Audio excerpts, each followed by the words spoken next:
Je suis en pole position pour prévenir les infections respiratoires en milieu de soins. Mais je ne joue pas solo. J'arrive en complément de plein d'autres choses très utiles. Commençons par la base. Les précautions standards. Tu me piques ma réplique là? L'hygiène des mains par friction hydroalcoolique est incontournable pour limiter la transmission des micro-organismes responsables d'infections respiratoires. Hygiène des mains pour se protéger. Je touche mon visage en toute sécurité. Hygiène des mains pour protéger les autres.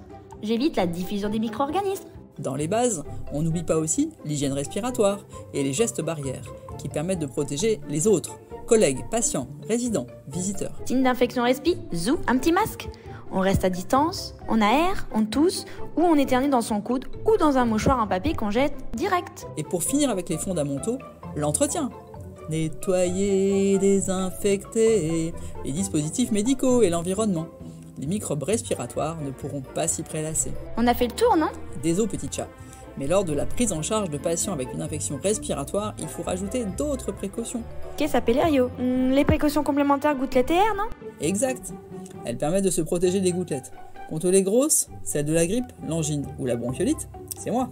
Contre les plus fines, en cas de gestes aérosolisants ou de varicelle, de rougeole, de tuberculose, c'est moi. Je suis plus filtrant, mais j'exige un fit check réussi. Et moi, ce sera à chaque fois, quel que soit le masque.